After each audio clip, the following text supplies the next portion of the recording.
Hey, I'm Nikki Whitehead, and I'm the lead singer of NIKKI'S Wives. My name's Dylan. I play guitar for NIKKI'S Wives. What's up? I'm Nate. I'm the drummer at NIKKI'S Wives. How was your experience on Sideways, guys? It was super cool. I've never played in an upside-down room before, so... We drove through a snowstorm to get here, but other than that, it was fantastic. Glad we made it. My finger's all bloody, so you got the blood, sweat, and tears into this performance. I'm just about to cry after this interview, so that you get the third one there. And you guys came all the way from London, Ontario? That's right. Which is currently home base? Home base half the time. London and Nashville. Yeah? Spending like half the time in each city kind of thing. Sweet. So you're picking the wrong time of year to come back. Exactly. Yeah. It's like a tradition we have that we leave the South for winter touring every year. We have to tour and Is just there make like a our snowbird lives. reverse? Yeah. I don't know what that. So today you played for us Playing with Fire. Tell me about the song.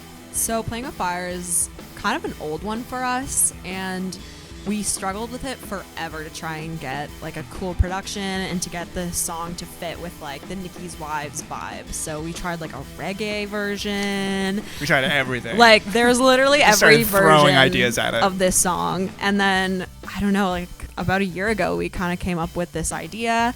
And big credit to our producer Alistair, because he was like pretty huge part in that. But We're playing the new version of the game Doom, and it has some insanely heavy synth sounds that we tried to copy, like the synth bass, and that's kind of where the heaviness in that song came from and kind of inspired the rest of the record as well. It's funny because it started off as kind of a cheesy EDM top line that we had written for someone else, but kept sticking in our ears, and we kept bringing it back. yeah. Sweet. So when you say a bit of an older one, like how long has it been in the works? We probably wrote it like 3 years ago. Yeah, 2 or 3 years. Yeah. Just in the banks. Yeah, it would have been just after 2016 after we wrote that song with Loud Luxury. Yeah. Yeah. Do you guys have like other songs in your repertoire that you're kind of holding for like maybe the next one or the next full Oh album? man, we have like 100 we have so much in the unreleased bank. songs. So much. Yeah, we just did like a publishing deal thing in Nashville, and we Yeah. had to count. We're at like 96 like shoppable songs that haven't been released or something great. like that. Yeah. Tell me about the journey making this EP. Man, it's been a long journey. So, like we just mentioned, we have like 90 songs in the bank, and we just had an opportunity to sit down and craft an EP. So we went through all of our stuff and just picked out the ones that weren't necessarily like the big pop smash hits. We wanted to take kind of a bit of a more cinematic tone with this. So we did a lot of the recording for this out in this Airbnb in LA.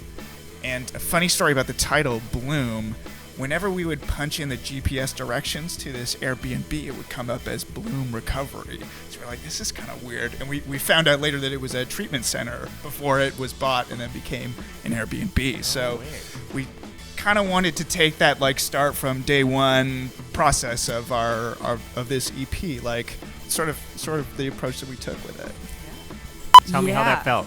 I mean, the last time we played Toronto prior to the Lees was when we did the Rivoli, and we sold that out, and we were all shocked that we sold it out. Like, I remember we couldn't get our family members in, and we were like, that was what crazy. What's going on? Like, this is insane. And then it happened at Lee's again, and it was so cool. Like, we had The Edge and Indie 88 out supporting, and it was, I don't know, it was so cool, like, finally feeling accepted in Toronto, because it's such a hard, tough market, so. And then to play a show at least to more than like 6 people, which none of us had ever done in our very careers true. before. You know, because that room is tough, man, and it's an amazing room when it's full. But to get people out, when we were playing in like old shitty rock bands, we've done that stage to no one a few times, so it felt pretty good to do it to a crowd. Yeah. As a spectator, what is your favorite venue in the city? Probably the Phoenix, I would say. I like the balcony that you can go up there and no one bothers you. We actually played the Phoenix with She Wants Revenge like 2 years ago, and that was really fun. So I love the Danforth. It's such a fun room, such a cool sounding room, and all the hip bands that are blowing up and get to come back home and sell that place out is pretty cool. Yeah. It's a shit room, but I've had a lot of good times at the Garrison. Seen a lot of like greasy old punk bands there, so it sort of has like some fun memories from there. Sweet. Where are your favorite spots in London? Man, places are closing left and right in London. I mean, the only place to see shows, any good shows, like Call the Office now, and then there's Bud Gardens. Yeah, music hall. Music hall. Yeah, Music Hall. Yeah. Music hall, like Music Hall is Or good. Rum Runners, In which is like the Canada? Yeah, mid-sized. for a 1,000 person venue, music hall is pretty unreal. They provide a massive video wall and a huge line array and stuff to every band that comes through, so it's pretty dope. What is your favorite stop in the States? Favorite Man. stop? Oh, I'm gonna say Omaha, Nebraska. 'cause- Midwest. Yeah. Midwest shows up for Nikki's Wives. Yeah, they buy merch, which is sick Yes. because we can eat, and then Listen to you all. And no, Omaha is super cool because there's just like this hotspot of new music, and they have this room where they have all these really beautiful vinyl players and speaker system. Yeah. I don't know any of the tech Like words crazy for this. Macintosh amps and BNWs, like $25,000 Yeah. listening setups. And it's so cool, and just it's like all these young people that just love music, and it's always really fun to just hang out and party there. Yeah, it's called the Hi-Fi House in Omaha. It's like a members-only record library where they'll have people come in to play acoustic, and then you Very just cool. go in, have a few beers, listen to any record you want, basically on the most beautiful system you could ever access. It's pretty Are you awesome. taking notes? Yeah. True. Out of all songs you have put out, what is your favorite to perform live? Wanna Know. So Wanna Know is one we just put out on Bloom, but we've been playing it live for what, like 3 years, the like entirety of this band almost. But we never put this like the recorded version out, and it's so fun. Dylan rips this like massive solo that's like 2 minutes long. It's indulgent. Yeah. It's literally over 100 bars of guitar solo.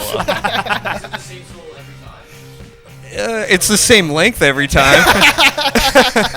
There's like some building blocks, but I would say it's like 60% improvised every time. And we never do that on record, and we play to a click, so we try to build in like long musical free moments. Just moments for spontaneity. Yeah. For our set.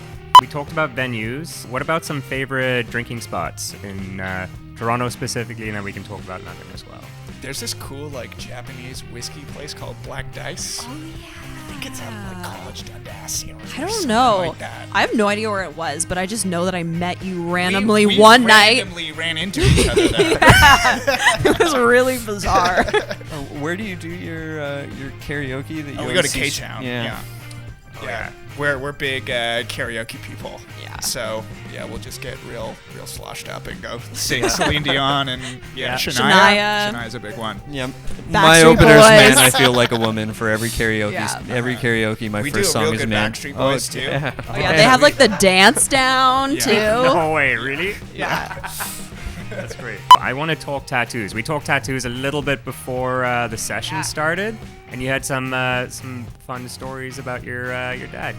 Oh yeah. So my dad he's gonna kill me for saying his age, but my dad is in his 70s, and he just started getting tattoos like 3 years ago. It was like when I started getting them more, and he was like, "Oh man, like these look cool. I want one." So we have a matching tattoo. It's a quote from Winnie the Pooh. Super hardcore. And yeah, I don't know. Just tattoos have kind of always been like something that I've loved.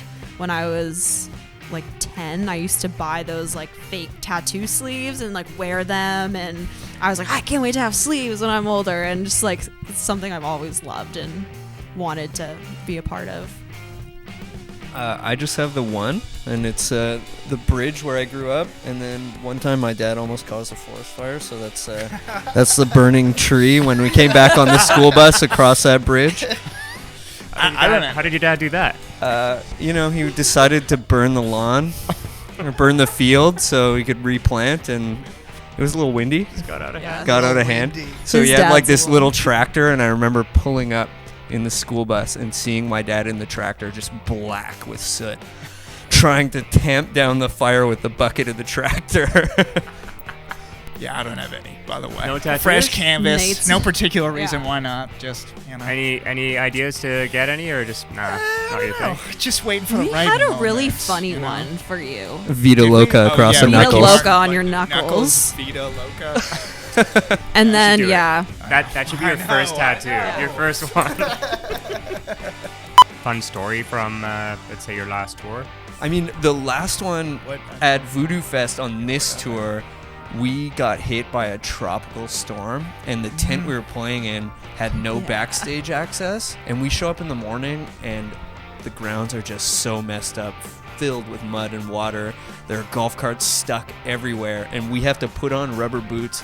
There's mud, like, I don't know, 30 centimeters up our legs. He's wearing all white. Yeah, I'm wearing all white. Yeah. And we had to hand bomb all of our stuff across the festival grounds through the mud to play this performance. Yeah. I mean, we weren't even the sorriest sight. There were some, like, real soggy flower crown festival girls just drenched everywhere. Like, guys just rolling around in the mud on Molly. Like, it was like, disgusting. But, I mean, just, like, this wash of humanity out there. It was crazy. Yeah. I mean, that was our, like, biggest festival we've ever played, so to have it be that kind of crazy, because we're all a little bit amped up for it going into it, and then having the logistics of it be kind of nuts to begin with was kind of a wild ride. Right, kind of like match your excitement. Yeah. With, some crazy weather. What about your phones? I want to know what the last songs you all listened to was on your phones. Oh, man. How do I switch real quick the song? Spotify. Okay, I got Yoga, Joga, Bjork. I got 1049 Gotho by Idols. Mine was Cinnamon Girl by Lana Del Rey. Ooh. Some good variety. Tell us your best dad joke. Oh, man. Nikki, please take the spotlight for this one because I'm the resident dad joke person. But it's like they only come out when I'm trying to actually be funny. We just did a So Far session in New York. This is still fresh, so it's a little sore. But we were performing, and I was like, so far so good. Am I right? Because it's called So Far. No one laughs, man. Those crowds laugh at anything.